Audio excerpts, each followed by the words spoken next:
Alright, now before we begin, this episode's a little important to follow, so I suggest you take some accurate notes. I said accurate notes.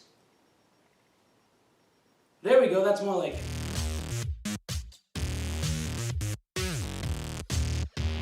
Alright, thank you. Please make yourself at home. Welcome to the show.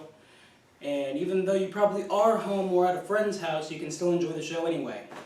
Now I know when you saw the title of this video, you think I'm going to be completely educational on you.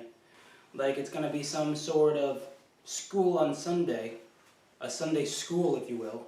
But no, I'm not doing that at all. I'm just going to tell you why I feel it's kind of essential to take notes and write stuff down. Or put it in your memo pad on your iPhone. I mean, in all honesty, these days you have Siri, you have Google to tell you, or you command them, if you will, to schedule things for you and tell you to write stuff down for you. Set alarms, you know. But you know, before we had Siri, and yet we still have the iPhone, you still had to write stuff down in the Notes app. And you still had to write stuff in the memo pad somewhere. In fact, actually, yeah, I know it's a little cliche, but we still have to write in these things. Yeah. Anyway, moving on. Well, this is a common mistake that's still going on today, where you give yourself a very complicated email address or YouTube account for that matter. I mean, have you seen these YouTube names lately? They're like nothing but on a keyboard, you know? However, it's not as bad for the usernames, but when you have the passwords, you will forget them if you just write jack nothing that you're going to remember. Like, how are you supposed to remember 3 months from now, MJ Rules 95? How are you supposed to remember from now, Monkey C 147? Those are terrible passwords, and I apologize if I gave away your personal password. However, you're probably going to forget it, and I kind of refreshed you, so you're welcome. I mean, I know people who haven't posted in a while only for the sake of forgetting their username and password. And now they have no clue and no control over what anybody comments on their video, or how many dislikes they have on that video. And that's why I, for one, use the same password and username for everything. And that's right, you guessed it. You know the phrase, elephants have really good memory, and then there's like these political cartoons with them with ribbons on their trunk? Some people think they can remember things just by looking at like this thing they cut off a balloon on their finger. Oh, I'm supposed to go to Winn-Dixie later today. How could I forget? Of course, I could remember it's Winn-Dixie because it's red. Now, how else would you remember it's Winn-Dixie, will you? Think about this for a second. If you go to Winn-Dixie and you're told to buy something, you think you can remember it. You didn't take notes at all. So you go there and then you buy, when you were supposed to buy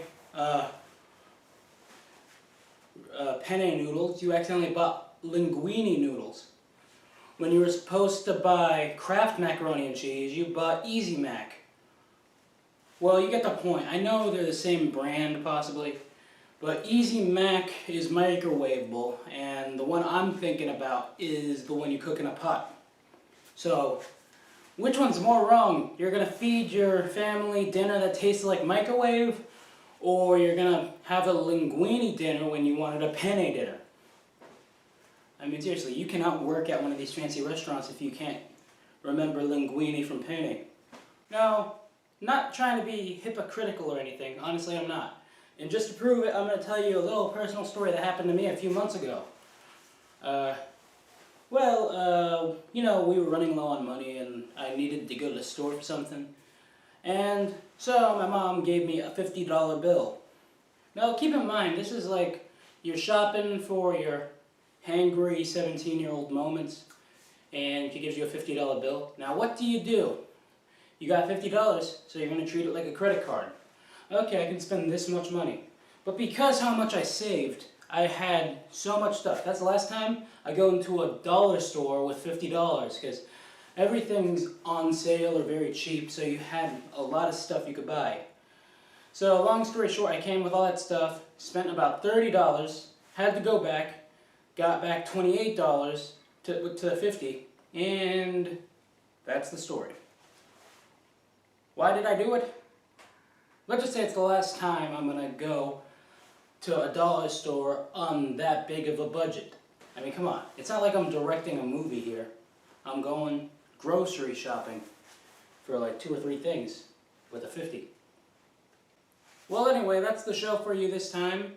Please stay tuned to find out how you can subscribe, follow, and like the show.